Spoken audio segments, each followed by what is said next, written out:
사도행전 10장 24절부터 마지막 절까지 한번 쭉 읽어보겠습니다. 그 다음날 베드로는 가이사랴에 들어갔다. 고넬료는 자기 친척들과 가까운 친구들을 불러놓고 그들을 기다리고 있다가 베드로 들어오니 마중 나와서 그의 발 앞에 엎드려 절하였다. 그러자 베드로는 일어나십시오. 나는 역시 사람입니다 하고 말하면서 그를 일으켜 세웠다. 그리고 베드로는 고넬료와 말하면서 집 안에 들어가서 많은 사람들이 모여 있는 것을 보고 그들에게 말하였다. 유대 사람으로서 이방 사람과 사귀거나 가까이 하는 일이 불법이라는 것은 여러분도 아십니다. 그런데 하나님께서는 나에게 사람을 속되다거나 부정하다거나 하지 말라고 지시하셨습니다. 그래서 여러분이 나를 부르러 사람들을 보냈을 때 반대하지 않고 왔습니다. 그런데 묻고 싶은 것이 있습니다. 무슨 일로 나를 오라고 하셨습니까? 고넬료가 대답하였다. 나흘 전 이맘때쯤에 내가 집에서 오후 3시에 드리는 기도를 하고 있었습니다. 그런데 갑자기 어떤 사람이 눈부신 옷을 입고 내 앞에 서서 말하기를 고넬료야, 하나님께서 내 기도를 들으시고 내 자전행위를 기억하고 계신다. 욥바로 사람을 보내어 베드로라고도 하는 시몬을 불러오너라. 그는 바닷가에 있는 무두장이 시몬의 집에 묵고 있다 하였습니다. 그래서 나는 곧 당신에게 사람을 보냈던 것입니다. 그런데 이렇게 와주시니 고맙습니다. 지금 우리는 주님께서 당신에게 지시하신 모든 말씀을 들으려고 다 같이 하나님 앞에 모여 있습니다. 베드로가 입을 열어 말하였다. 나는 참으로 하나님께서 사람을 외모로 가리지 아니하시는 분이시고 하나님을 두려워하면서 의를 행하는 사람은 그가 어느 민족에 속하여 있든지 다 받아주신다는 것을 깨달았습니다. 하나님께서 이스라엘 자손에게 말씀을 보내셨는데 곧 예수 그리스도를 통하여 평화를 전하셨습니다. 예수 그리스도는 만민의 주님이십니다. 여러분이 아시는 대로 이른 요한의 세례 사역이 끝난 뒤에 갈릴리에서 시작하여서 온 유대 지방에 이루어졌습니다. 하나님께서 나사렛 예수에게 성령과 능력을 부어 주셨습니다. 이 예수는 두루다니면서 선한 일을 행하시고 마귀에게 억눌린 사람들을 모두 고쳐주셨습니다. 그것은 하나님께서 그와 함께 하셨기 때문입니다. 우리는 예수께서 유대 지방과 예루살렘에서 행하신 모든 일의 증인입니다. 사람들이 그를 나무에 달아 죽였지만 하나님께서 그를 사흘날에 살리시고 나타나 보이게 해주셨습니다. 그를 모든 사람에게 나타나게 하신 것이 아니라 하나님께서 미리 택하여 주신 증인인 우리에게 나타내게 하셨습니다. 그가 죽은 사람들 가운데서 살아나기 뒤에 우리는 그와 함께 먹기도 하고 마시기도 하였습니다. 이 예수께서 우리에게 명하시기를 하나님께서 자기를 살아있는 사람들과 죽은 사람들의 심판자로 정하신 것을 사람들에게 선포하고 증언하라고 하셨습니다. 이 예수를 두고 모든 예언자가 증언하기를 그를 믿는 사람은 누구든지 그의 이름으로 죄사함을 받는다고 하였습니다. 베드로가 이런 말을 하고 있을 때 그 말을 듣는 모든 사람에게 성령이 내리셨다. 할례를 받은 사람들 가운데서 믿게 된 사람으로서 베드로와 함께 온 사람들은 이방 사람들에게도 성령을 선물로 부어주신 사실에 놀랐다. 그들은 이방 사람들이 방언으로 말하는 것과 하나님을 높이 찬양하는 것을 들었기 때문이다. 그때 베드로가 말하였다. 이 사람들도 우리와 마찬가지로 성령을 받았으니 이들에게 물로 세례를 주는 일을 누가 막을 수 있겠습니까? 다 같이 읽죠. 그런 다음에 그는 그들에게 명하여서 예수 그리스도의 이름으로 세례를 받게 하였다. 그들은 베드로에게 며칠 더 머물기를 청하였다. 아멘. 아주 긴 말씀이었는데 우리 다 같이 열심히 읽었습니다. 잠깐 기도하겠습니다. 하나님, 이 시간에 저희와 함께 해주시고 우리의 마음, 성도님들의 마음의 문을 활짝 열고 말씀을 받을 때 그 말씀을 정말 하나님의 생명의 말씀으로, 하나님의 말씀으로 받게 해 주시옵소서. 감사를 드리고 이 모든 말씀 예수님의 이름으로 간절히 기도하옵나이다. 아멘. 자, 성경 말씀 들으시고요. 우리 한번 다 같이 한번 큰 소리로 또박또박 다시 한번 외치면 좋겠습니다. 마음의 문을 여시고 자, 준비되셨죠? 자, 시작. 주의 말씀은 내 발의 등불이요 내 길의 빛입니다. 주의 말씀은 내 삶을 변화시킵니다. 나는 축복의 통로입니다. 오늘도 말씀하여 주십시오. 주의 말씀에 마음의 문을 엽니다. 듣고 깨닫고 말씀대로 살겠습니다. 아멘. 아멘. 이 말씀을 같이 이렇게 외우시고 또 이렇게 외치시는 게 참 중요합니다. 열심히 다 하시죠. 그래야 하나님 앞에서 내 마음의 문이 이렇게 활짝 열리기 때문입니다. 자, 오늘 같이 나누고 싶은 말씀은 오늘 베드로와 고넬료와의 만남입니다. 미국의 수잔 앤더슨이라는 여인이 어느 날 눈수술을 받다가 실명하게 되었습니다.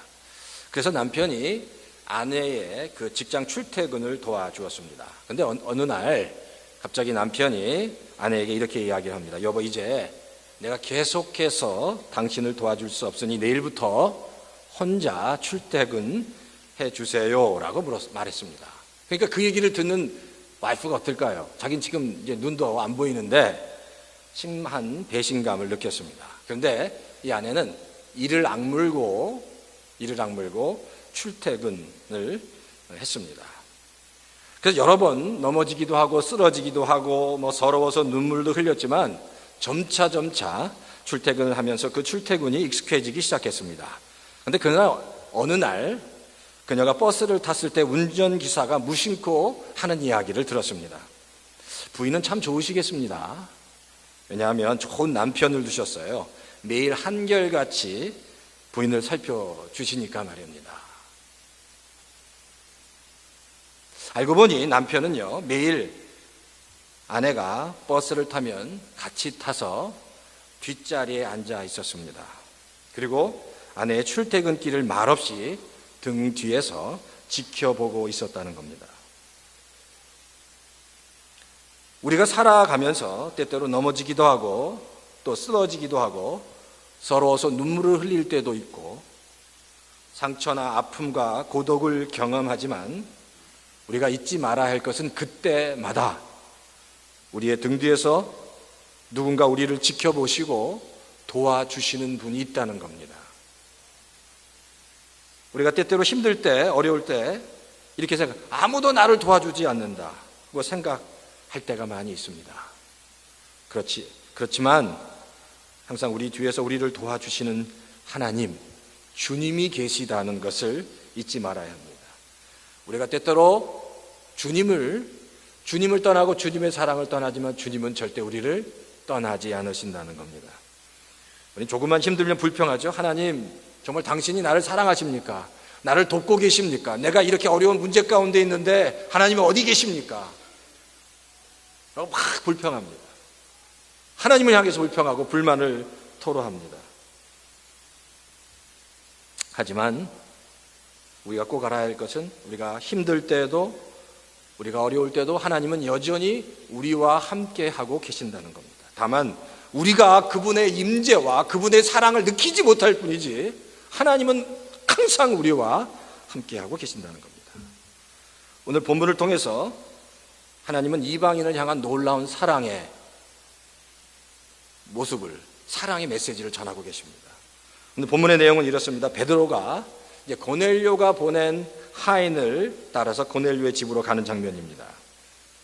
베드로가 고넬료가 보낸 하인을 따라서 이제 고넬료의 집으로 가는데 그 가기 전에 제가 지난 주간에도 말씀드린 아주 희한한 환상을 하나 봅니다. 하늘로부터 보자기 같은 그릇이 내려오는데 그 보자기 같은 그릇에는 수없이 많은 짐승들, 네 발 달린 짐승들이 있었습니다. 그리고 새들이 있었습니다. 기어다니는 짐승들이 있었습니다. 근데 그 모든 짐승들은 하나님이 유대인들을 향해서 부정한 짐승들이니까 절대 가까이 하지 말고 먹지도 말라고 하는 짐승들이었는데 하늘에서 그런 음성이 들리는 겁니다. 이 짐승들을 잡아먹으라고 얘기하는 겁니다. 그 이야기를 들은 베드로는 이게 어이가 없는 거죠. 하나님께 이렇게 말씀을 드려요. 하나님께서 부정하다고 하신 것들을 제가 어떻게 잡아먹을 수 있습니까? 근데 하나님께서 그 베드로의 음성을 듣고 내가 깨끗하게 한 것을 내가 부정하다고 하지 마라 라고 말씀하시는데 그 똑같은 환상을 3번 보여주셨습니다. 그리고 환상에서 깨어납니다. 근데 사실 그 환상을 봤을 때까지 아직 베드로는 그 환상이 무엇을 의미하는지 알지 못했습니다. 근데 환상이 끝나니까 어떤 일이 일어났어요? 로마의 백부장 고넬리우스라는 고넬료가 보낸 하인을 맞이하게 됩니다. 그리고 그 고넬료가 보낸 하인을 따라 고넬료 가정에 방문하게 됩니다. 그래서 방문해서 말씀을 전했고 말씀을 전하니까 성령이 임하고 놀라운 역사가 일어나는 장면이 바로 오늘 말씀의 배경입니다. 오늘 이 말씀의 배경을 통해서 이야기를 통해서 한 2가지 정도 영적인 교훈을 나누도록 하겠습니다. 첫 번째는 베드로와 고넬료의 아름다운 순종입니다. 사실 그 당시 이 지금 고넬료가 있었던 이 지역 가이사랴라는 지역은 그 당시 로마 총독이 기거하는 곳입니다. 굉장히 전략적으로 중요한 요충지였습니다. 총독뿐만 아니라 로마의 주력군이 진을 치고 있는 것이 바로 이 가이사랴였습니다. 우리가 지금 그러잖아요. 지금도 우리는 일본과 이렇게 앙숙이잖아요. 일본과 앙숙입니다. 그래서 일본이 그 과거사의 문제에 대해서 정말 솔직하게 좀 내가 잘못했다 얘기하면 다 끝날 텐데 그러지 못한 일본을 보면서 우리가 부글부글 하는 이유가 그 과거에 우리가 일본의 지배를 받으면서 받았던 상처가 있기 때문입니다. 그런데 그 당시 이스라엘 백성에게 있어서 로마 제국은 정복국이었습니다. 침략국이었습니다. 그래서 모든 이스라엘 사람들은 로마라는 나라, 로마라는 제국과 그 군사들에 대해서 굉장히 그 적개심을 가지고 있었습니다. 그런데 바로 이 고넬료라는 이 사람이 로마 군대의 장교였습니다. 로마 제국의 군인들을 리더하는 장교였습니다. 특히 그는 총독 직속의 총독 그 휘하에 있는 그 이름이 이탈리아, 그러니까 이름이 이탈리아 할 정도로 아주 최정예 부대의 장교였습니다. 그리고 고넬료는 아주 분명한 이방인이었습니다.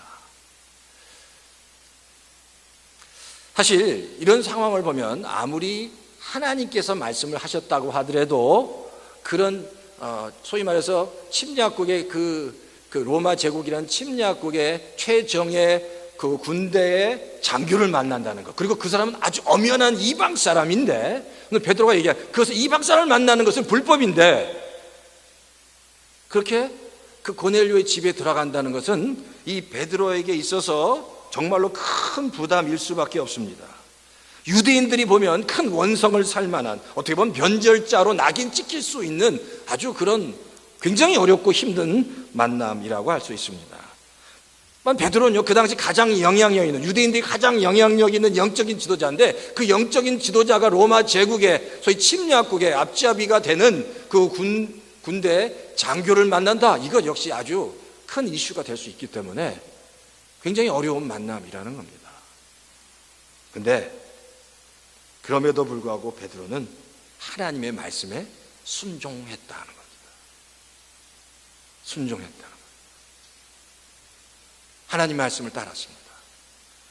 고넬료도 마찬가지입니다. 고넬료가 기도하는데 하나님의 환상 가운데 나타나 고넬료야. 그러니까 네 하인을 요바에 있는 요바에 있는 베드로에게 보내라. 그리고 베드로를 청하라고 얘기합니다. 밑도 끝도 없이 전후 무슨 아무 설명도 없이 고넬료에 나타나서 요바에 베드로가 있는데 베드로에게 가봐. 베드로를 청하라고 얘기합니다. 사실 고넬료는요, 베드로 일자 면식도 없는 전혀 모르는 사람입니다. 워낙 베드로가 유명한 사람이었기 때문에 고넬료가 그 명성을 듣고 알았을 뿐이지 서로 아는 사이가 아니었습니다. 정말 모르는 사이였습니다. 밑도 끝도 없는 그 하나님의 명령에 근데 고넬료는 순종했습니다. 근데 그냥 순종만 하는 것이 아니라 그렇게 하나님의 음성에 순종해서 자기의 하인을 보냈을 뿐만 아니라 하인을 보낸 다음에 베드로를 맞이하기 위해서 자기 주변에 있는 가족들을 다 부릅니다. 친구들을 다 부릅니다. 그리고 자기 집에 다 모여놓고 베드로가 오기만을 기다리고 있었다는 겁니다. 그러니까 얼마나 이 고넬료의 그 순종의 모습, 하나님에 대한 순종하는 모습이 아름다웠는지 알 수 있습니다. 고넬료가 그 베드로가 들어오자마자 넙죽 절을 하는 거 보면 얼마나 베드로를 사모했는지 그 알 수 있습니다. 근데 사실 우리가 신앙생활 할 때 그래요. 신앙생활 할 때 모든 성도들의 가장 큰 부담과 이슈가 뭔지 아십니까? 뭐라고 생각하세요? 우리가 신앙생활 하는데 가장 큰 이슈, 나한테 가장 짐이 되는 게 뭡니까? 딱 이 단어가 있어. 딱 이게 머릿속에 떠오르실 텐데 가장 나한테 부담이 되는 단어, 이게 뭐죠? 한번 생각해 보십시오. 내가 가장 부담이 돼, 하나님 앞에서 부담이 되는 단어는 바로 순종입니다. 순종한다는 게 제일 부담이 되는 겁니다. 순종은 해야 하지만 가장 실천하기 힘든 것이 순종의 문제라는 겁니다. 왜 순종하냐면 항상 나랑 싸워야 합니다. 내가 가진 걸 다 내려놔야 합니다. 내가 내려놔야 순종할 수 있기 때문에, 내가 나를 내려놓는 것이 제일 힘들기 때문에 성도들에게서 제일 힘든 게 순종입니다. 그런데 하나님은 우리에게 순종을 요구하신다는 겁니다. 창세기 26장에 보면 이스라엘에게 큰 가뭄이 들었습니다. 먹을 것이 하나도 없었습니다. 그런데 그때 이제 이삭이 이스라엘의 족장이었는데, 이삭이 자기 가족들을 그리고 자기 종들을 다 이끌고 이제 애굽으로 막 내려가고 있었습니다. 애굽에는요, 그 나일강이 흘렀고 나일강 때문에 아주 음식들이 풍성했습니다. 그래서 애굽에 가서 이제 그곳에 돈은 많이 있으니까 그곳에 가서 음식을 사 먹어야겠다라는 생각으로 애굽으로 내려가는 그 과정에 그랄이라고 하는 지방이 있습니다. 그랄에 잠깐 들렸는데 그 그랄에서 하나님이 이삭에게 나타나셨습니다. 그래서 뭐라고 말씀하시죠? 애굽으로 내려가지 말라고 말씀하십니다. 그랄에 머물라고 얘기합니다. 하나님이 갑자기 나타나셔서 이삭에게 말씀하시죠. 그리고 야곱에게 그리고 아브라함에게 말씀하신 약속들을 막 설명하십니다. 그리고 너는 애굽으로 내려가지 말라고 얘기합니다. 그때 사실 이삭에게는 굉장한 갈등이 있었습니다. 그러면 그랄이라는 지역이 어떤 지역인지 우리가 알아야 됩니다. 사실 그랄은 이스라엘 백성들이, 이삭의 가족들이 편히 머무를 수 있는 곳이 아니었다는 겁니다. 그 당시 그랄은 블레셋이라는 민족이 그 그랄 지역을 지배하고 있었는데, 그 블레셋은 아주 강력한 부족일 뿐만 아니라 이삭의 그 가족들에게 아주 위협적인 존재들이었습니다. 그 스토리를 가만히 살펴보면 그 블레셋의 왕이 그 당시 아비멜렉이었는데, 그 아비멜렉은 굉장한 힘을 가지고 있었습니다. 그래서 그 자기가 원하는 것을 무엇이든지 다 할 수 있는 사람이었습니다. 그래서 그 이야기가 그 이삭의 아내 리브가가 워낙 미모였던 것 같아요. 그래서 그 리브가를 자기의 와이프로 취하려고 했습니다. 자기가 하고 싶은 일은 다 할 수 있기 때문에 어떤 여자든지 자기 아내로 삼으려면 삼을 수 있는 힘이 그에게 있었습니다. 뿐만 아니라 이스라엘 백성들이 블레셋에 정착해 살아갈 때 참 이삭에게는 하나님 놀라운 축복을 주셨습니다. 우물만 파면 거기서 물이 났습니다. 그 당시 이 사막에서는 이 우물을 파기가 좀 쉽지 않은데 우물만 파면 물이 나는 겁니다. 땅을 파기만 하면. 근데 땅을 파서 우물을 만들기만 하면 블레셋 사람들이 와서 다 내 거야. 우리 땅이야. 너는 우리 땅에 지금 그냥 잠깐 빌리는 건데, 이삭이 우물만 파면 와서 내 땅이라고 내 거라고 한 거예요. 그러니까 그때마다 이삭은 그냥 그 우물을 주고 떠나야 됐습니다. 그러니까 그 정도로 블레셋이라는 곳이 텃세가 심한 곳이었습니다. 근데 하나님께서 이삭에게 뭐라고요? 그 그랄에 머물라고 말씀하셨다는 거예요. 오히려 그렇게 얘기할 수 있습니다. 오히려 사실 그냥 애굽에 내려가면 쉽게 편하게 풍성한 음식을 먹으면서 살 수 있었을 겁니다. 왜? 음식이 많기 때문에. 이삭은 족장이었기 때문에 돈도 많이 있었습니다. 그러니까 자기 식솔들을 풍성히 먹일 만큼의 재산을 가지고 있었습니다.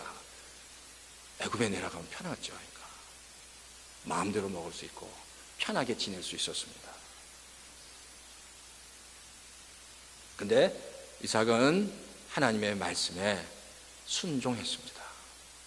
갈등하지 않았다고 얘기할 수 없고, 갈등했겠죠. 힘들었겠죠. 그런데 갈등했지만 이게 하나님의 명령이구나, 음성이구나 생각하고 순종했다는 겁니다. 어떻게 보면 그건 굉장히 어리석은 결정처럼 보이기도 합니다.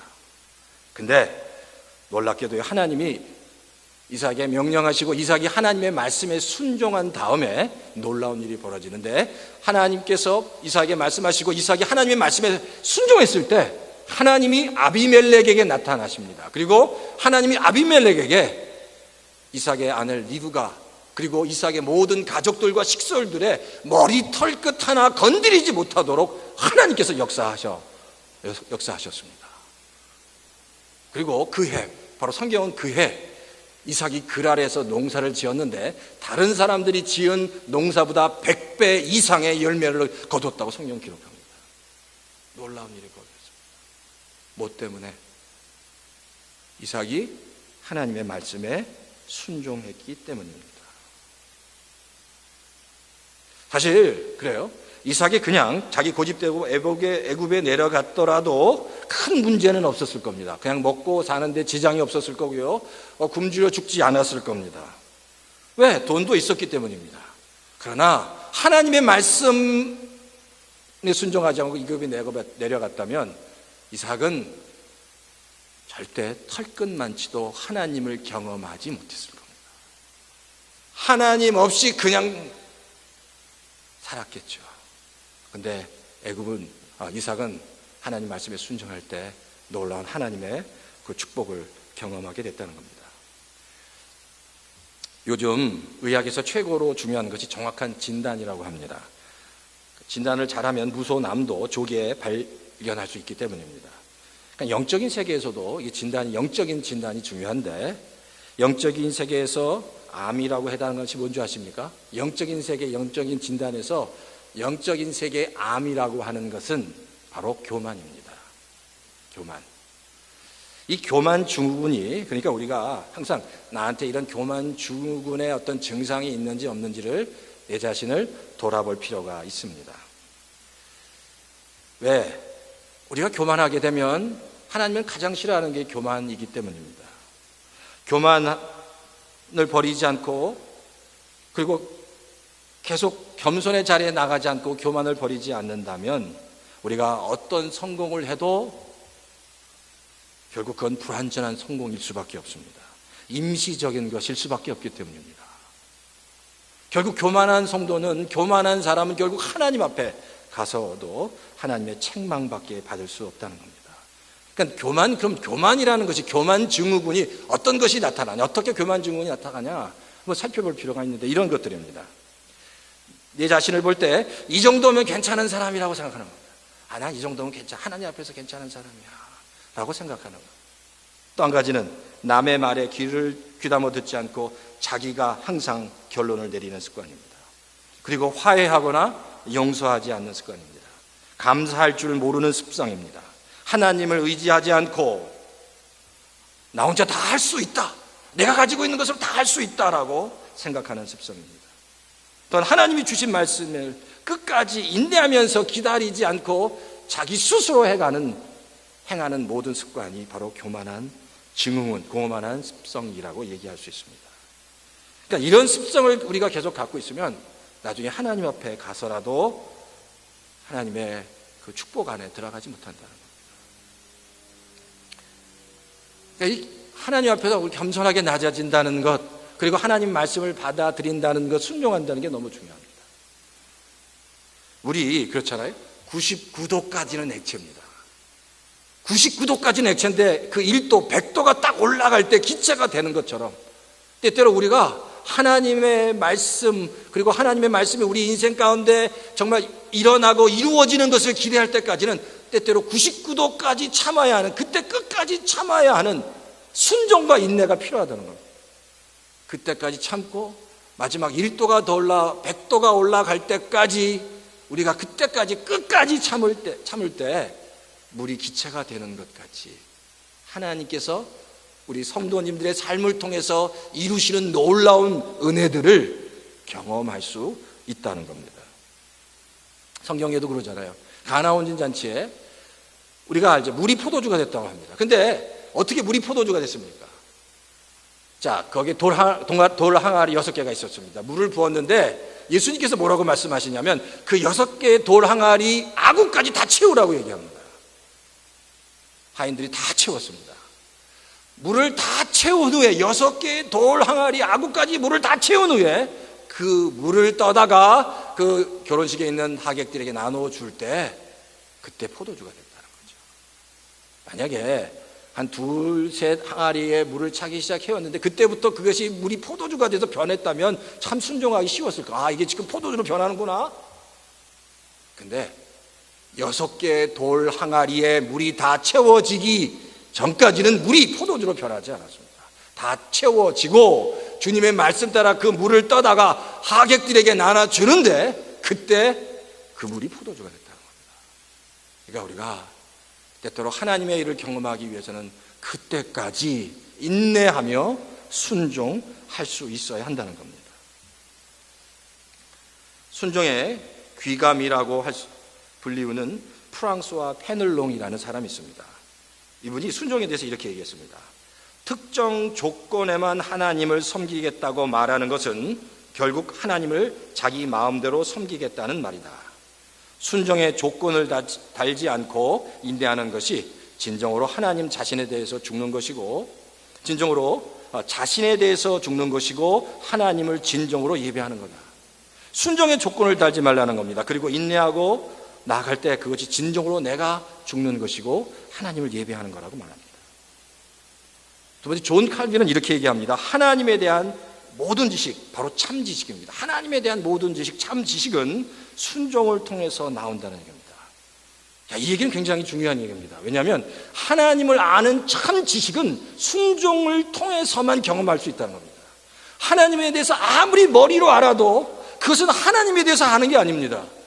직접 하나님을 경험한 하나님의 말씀에 순종을 통해서 얻은 것만이 하나님을 경험할 수 있다. 그게 참 하나님이라는 것입니다. 순종해야 우리가 하나님을 경험할 수 있습니다. 순종한 자만이, 하나님의 말씀에 순종한 자만이 바로 하나님을 경험할 수 있다는 겁니다. 그러니까 우리가 신앙생활 할 때 꼭 야구 보면서 외야석에 앉아서 야구를 볼 때 있잖아요. 관중석으로 관객을 통해서 야구를 보고 운동 경기를 보는 것 같이 신앙생활하지 말아야 된다는 겁니다. 내가 그 안에 들어가야 됩니다. 하나님의 역사 안에 들어가야 되고 그 말씀에 순종할 때 하나님을 경험할 수 있습니다. 그 놀라운 은혜가 우리 성도님 가운데 있기를 바라고, 순종함으로 정말 성도님의 삶 가운데 물이 포도주가 되는 그런 귀한 역사가 일어나기를 주의 이름으로 축원합니다. 두 번째는 이 고넬료는 하나님을 정말로 사모했다는 겁니다. 베드로가 말씀을 전할 때 그곳에 모인 사람들이 성령을 받았습니다. 할례를 받은 사람, 그 당시 할례를 받은 유대인들이 보기엔 놀라운 일이었습니다. 왜냐하면 할례 없는 이방인들이 말씀을 받고 성령을 받았다. 이거는 충격적인 사건입니다. 아니, 할례도 받지 않았는데 말씀을 듣고 성령을 받았다? 있을 수 없는 일이 일어난 겁니다. 그 당시 그래서 베드로와 함께 간 유대인들이 그것을 보고 믿겨지지 않는데 자기 눈앞에서 그런 일들이 일어나니까 충격을 받았습니다. 독일의 신학자 본헤퍼가 이렇게 얘기합니다. 윤리라는 책에서 이렇게 이야기하는데, 하나님의 말씀은 아름다운 말만 있는 것이 아닙니다. 하나님의 말씀은 역사를 변화시키는, 그리고 죽은 자를 살리는 능력의 말씀입니다라고 얘기합니다. 하나님의 말씀은 능력의 말씀이라는 겁니다. 죽은 자를 살리는, 역사를 변화시키는 능력의 말씀이라고 얘기합니다. 유대 민족이 어떻게 그 소수임에도 불구하고 세계적으로 가장 영향력 있는 민족이 될 수 있느냐? 그 이유는 딱 한 가지입니다. 유대 민족은 교육의 민족이기 때문입니다. 무엇을 교육했기 때문에? 하나님의 말씀을 교육했습니다. 어릴 때부터 하나님의 말씀을 암송하게, 어릴 때부터 하나님의 말씀을 묵상하게 했습니다. 그리고 말씀을 가지고 토의하게 했습니다. 그리고 말씀 가지고 생각하게 했습니다. 어릴 때부터 그 훈련이 지금의 유대인으로 만들었다는 겁니다. 유대인들은요, 말씀이 없는 집을 영혼이 없는 몸이라고 표현한답니다. 말씀을 가르치지 않는 집은 영혼이 없는 몸과 똑같다고 얘기합니다. 그처럼 유대인들은 하나님의 말씀을 붙잡고 살았습니다. 그렇기 때문에 하나님이 지금까지 유대인들을 사용하고 계신다는 겁니다. 이사야서 55장 11절의 성경은 이렇게 기록합니다. 내 입에서 나가는 말도 헛되이 내게로 돌아오지 아니하고 나의 뜻을 이루어 나의 명에 나의 명하여 보낸 일에 형통하리라고 말씀하십니다. 나의 입에서 나가는 말이 절대 헛되이 나에게 돌아오지 않는다는 겁니다. 하나님의 말씀은 헛되이 땅에 떨어지는 법이 하나도 없습니다. 하나님의 말씀은 반드시 하나님의 뜻을 이룰 뿐만 아니라 하나님의 말씀을 붙잡는 자에게는 그 말씀대로 형통함이 있다는 겁니다. 말씀에는 능력이 있습니다. 말씀을 소홀히 여기는 그런 성도가 되죠. 말씀에 능력이 있습니다. 그리고 말씀대로 살겠습니다. 그리고 말씀대로 순종하겠습니다. 라는 결심과 결단이 있을 때 하나님은 그 성도를 사용하신다는 겁니다. 내 문제는 그겁니다. 하나님께서 말씀하실 때 우리에게 필요한 것이 있습니다. 하나님의 말씀이 우리 삶 속에서 강력하게 역사하도록 하기 위해서 정말 필요한 한 가지가 있습니다. 그게 뭔지 아십니까? 하나님의 말씀을 사모하는 마음입니다. 하나님의 말씀이 아무리 강력해도 내가 하나님의 말씀을 향해서 마음의 문이 열려 있지 않고요, 말씀에 대한 사모함이 없다면 아무리 강력하고 정말 능력 있는 말씀이 있어도 그것이 나를 변화시킬 수 없다는 겁니다. 그러니까 내가 하나님에 대해서, 그 말씀에 대해 사모함이 있어야 합니다. 사모함이 있어야 사모하는 성도에게 하나님이 역사하실 수밖에 없다는 겁니다. 오늘 본문에 보면 그래요.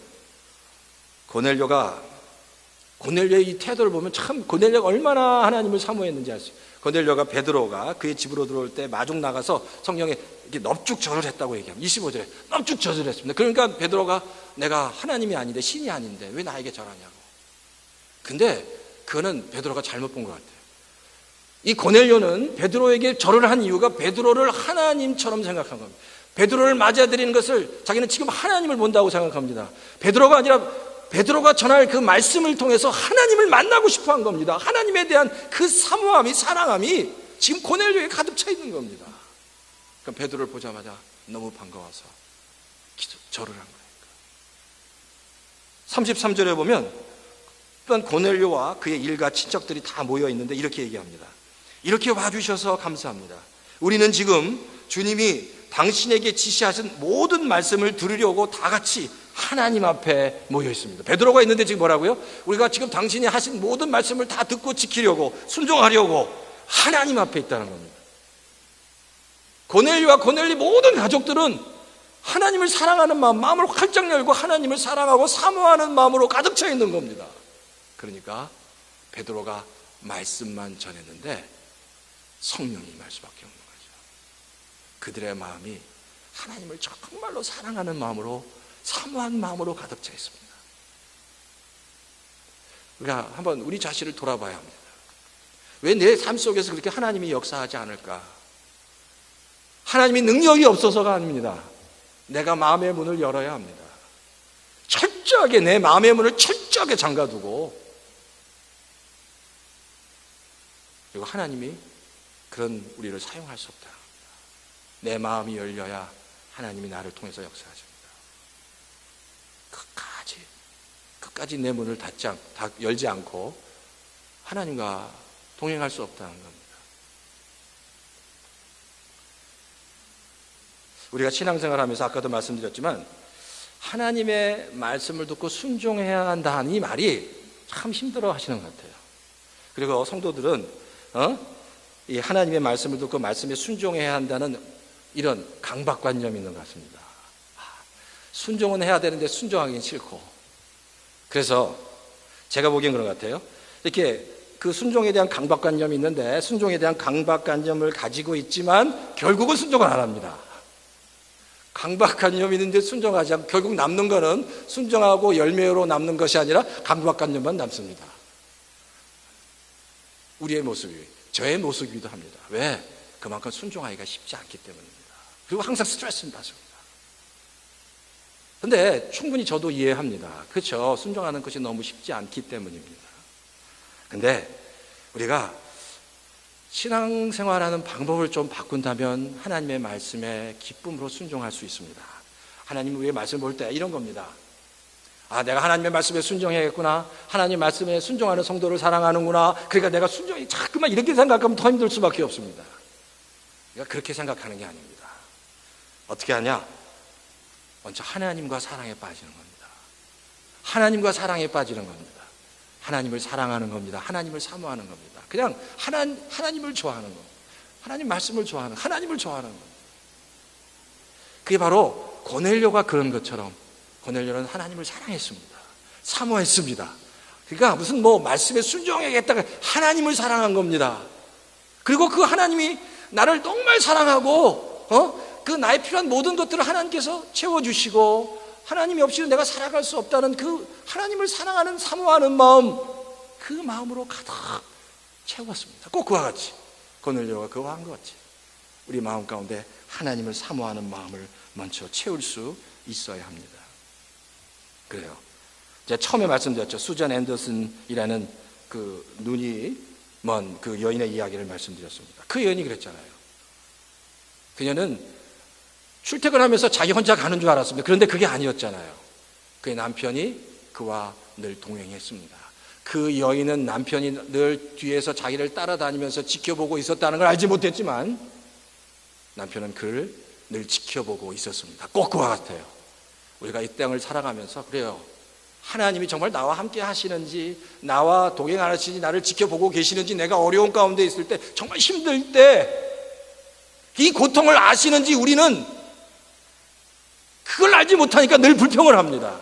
근데 내가 어느 곳에 있든지 무슨 어려움을 당하든지 하나님은 그 남편과 같이, 그 수잔 앤더슨의 남편과 같이 뒤에서 다 보고 계시고 정말 하나님의 그 손길이 필요할 때 찾아와 주셔서 도우신다는 겁니다. 그 하나님의 그 은혜, 그 사랑을 우리가 깨달을 수 있어야 됩니다. 그러면 점점 하나님과 사랑에 빠지고 하나님을 사모하게 될 때 그게 하나님과의 관계에 있어서 첫 번째 단계입니다. 하나님을 사랑하는 것. 하나님을 사랑하게 되면 모든 걸 다 할 수 있습니다. 한국에 온 선교사 중에 윌리엄 맥킨지라는 선교사가 있습니다. 이 윌리엄 맥켄지라는 선교사는 소래 지역에서 사역을 했는데 이 소래 지역은 아세요? 한국에 처음 교회가 세워진 적이 소래 교회입니다. 거기서 이제 그 소래 지역에서 사역을 해서 굉장히 많은 열매를 했는데 이 윌리엄 맥켄지 선교사의 가장 큰 특징이 뭔지 아십니까? 그 어떤 선교사보다 가장 한국인처럼 산 선교사입니다. 어떤 선교사보다 한국이랑 똑같이 한국 사람들이 입는 옷을 입었고요. 똑같이 한국 사람이 먹는 음식을 먹고 똑같이 한국 사람이 사는 집에서 살았습니다. 똑같이 한국 사람이 일하는 대로 일을 했습니다. 왜? 한국 사람들을 사랑했기도 했지만 하나님을 사랑했기 때문입니다. 하나님을 사랑하니까 한국 사람들의 그 영혼들이 너무 불쌍했고 그들을 사랑하게 된 겁니다. 정말 많은 고생을 했습니다. 그 어떤 선교사보다 정말 큰 고생을 한 사람이 이 윌리엄 맥킨지라는 선교사. 나중에 큰 병을 앓게 돼요. 근데 그가 하나님을 사랑했기 때문에 그 한국 사람처럼 살아가면서 한국 음식 먹고 서양 사람이 한국 음식 먹고 정말 그 어려운 환경 속에서 말로 다 할 수 없는 그 환경 속에서 그 어려움을 이겨나갈 수가 있는 이유는 그가 하나님을 사랑했기 때문에. 중요한 건 그겁니다. 하나님을 믿는 것을 율법으로 부담으로 느끼게 되면 신앙생활을 하는 게 너무 어렵습니다. 근데 먼저 하나님을 사랑하는 겁니다. 하나님을 기뻐하는 겁니다. 하나님을 즐거워하는 겁니다. 그래서 18세기 미국의 청교도 설교가 있던 조나단 에즈버스가 이렇게 얘기합니다. 하나님으로 즐거워하는 것은 우리 영혼을 만족해 하는 유일한 행복이라고 얘기합니다. 하나님을 즐거워하는 것은 우리 영혼을 만족해 하는 유일한 행복이고 천국에 가서 하나님과 함께 온전한 기쁨을 누리는 것은 이 세상에서 누릴 수 없는 그 어떤 것보다 기쁜 거다라고요. 우리 올바인 열교 성도 여러분, 하나님과 사랑에 한번 빠져보시면 좋겠어요. 하나님과의 사랑, 하나님을 사모하고 하나님을 사랑하는 것, 그리고 그분의 사랑이 나에게 얼마나 큰 사랑을 주셨는지 한번 헤아려 보는 겁니다. 그럴 때 우리가 가지고 있는 많은 영적인 믿음의 숙제들이 해결되기 시작합니다. 시편 42편 1절과 2절에 시편 기자는 이렇게 말씀합니다. 하나님이여, 사슴이 시냇물을 찾기에 갈급함같이 내 영혼이 주를 찾기에 갈급하나이다. 내 영혼이 하나님 곧 생존하시는 하나님을 갈망하나니 내가 어느 때에 나가서 하나님 앞에 배울꼬라고 얘기합니다. 내 영혼이 하나님을 찾기에 갈급해합니다. 사슴이 그 시냇물을 찾아서 그 목마른 그 목을 축이는 것 같이 내가 하나님을 갈망합니다. 갈급합니다. 사랑합니다. 하나님을 사모합니다. 라고 내 마음속에서 진심 어린 고백을 내가 오늘도 하고 있느냐는 겁니다. 그런 사랑이 하나님의 사랑이 있으십니까? 하나님의 마음을 이해하는 겁니다. 하나님의 사랑을 깨닫고 하나님의 마음, 아버지의 마음을 이해하는 겁니다. 아버지의 마음을 이해하는 겁니다. 하나님과 영적인 교통이 일어나는 아버지의 마음이 이해가 되는 겁니다. 아버지께서, 하나님 아버지께서 우리에게 말씀하실 때 그 말씀에 그게 부담으로가 아니라 감사함으로 순종하게 되고 아버지의 마음이 우리의 마음이 되고 우리의 마음이 아버지의 마음이 되는 겁니다. 하나님의 마음이 되는 겁니다. 왜? 하나님을 사랑하는, 그렇잖아요. 사랑하는 사람은 이 마음이 통하는 겁니다. 어떠세요? 그렇잖아요. 사랑하면 마음이 통하잖아요. 마음이 통하는 아버지의 마음. 그래서 복음 성가 중에 이런 노래가 있습니다. 우리가 잘 아시는, 아버지 당신의 마음이 있는 곳에 나의 마음이 있기를 원해요. 아버지 당신의 눈물이 고인 곳에 나의 눈물이 고이기를 원해요. 아버지 당신이 바라보는 영혼에게 나의 두 눈이 향하길 원해요. 아버지 당신이 울고 있는 그 어두운 땅에 나의 두 발이 향하길 원해요.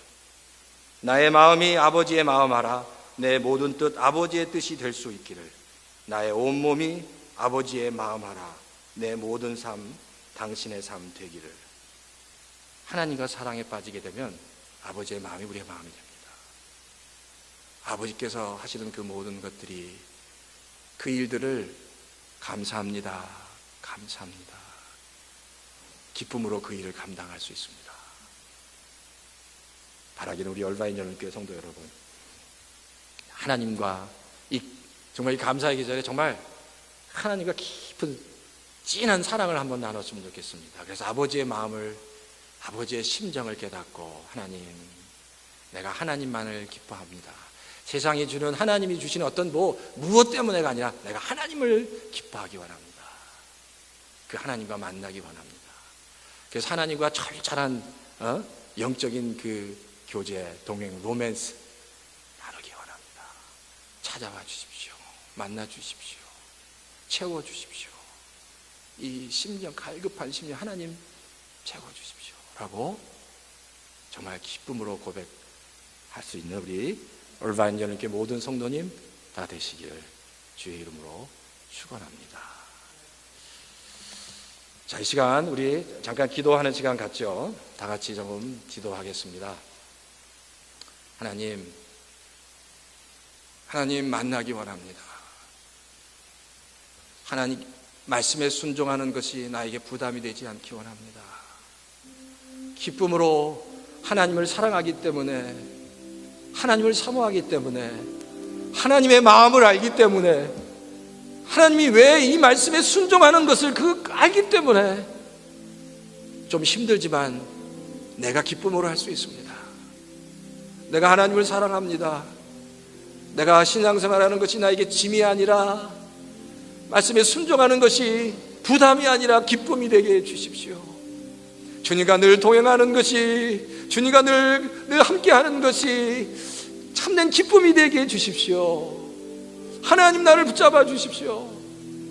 우리 얼바인 연합교회 모든 성도들을 붙잡아 주십시오. 주님 안에서 누리는 참된 기쁨이 있게 해주십시오. 짐이 아니라 부담이 아니라, 하나님의 말씀에 순종하는 것이 아니라 내 안에 정말 감사합니다. 감사합니다.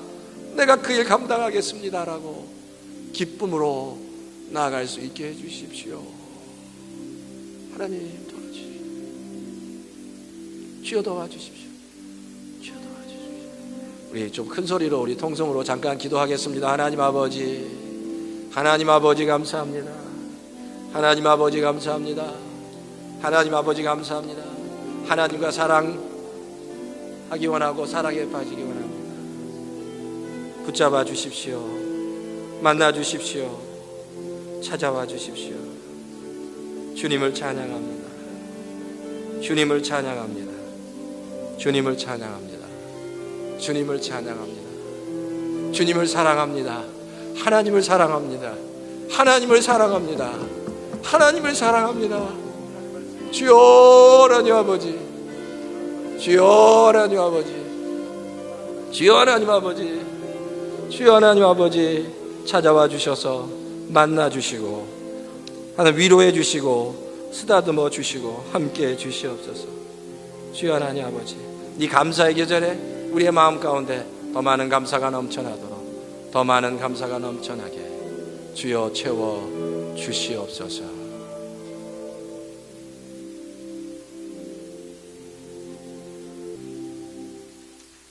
하나님 아버지, 하나님의 마음을, 하나님의 심정을 깨닫는 저희 되기 원하고, 먼저 하나님을 정말 마음을 알고 하나님을 사랑하는, 사모하는 저희는 온 성도 다 될 수 있게 도와주시옵소서.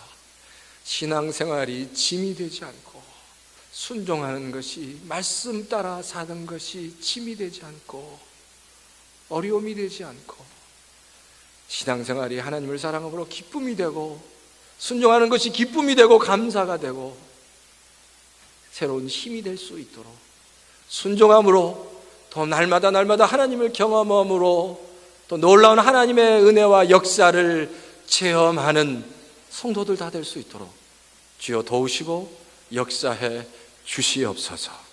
지금은 예수 그리스도의 그 크신 은혜와 하나님 아버지의 극진하신 사랑하심과 성령님의 내주하심과 감동 역사하심, 이 시간 하나님을 더 사모하기 원하며 사랑하기 원하여 정말 기쁨으로 하나님 앞에 나가 동행하기 원하는, 그래서 신앙생활이 짐이 아니라, 어려움이 아니라, 아픔이 아니라 하나님 기쁨이 될 수 있도록, 감사가 될 수 있도록 정말 그 하나님 앞에 그 기쁜 마음으로 나가기 원하는 모든 성도들 머리 위에 이제로부터 영원히 함께 하시기를 축원하옵나이다. 아멘. 아멘.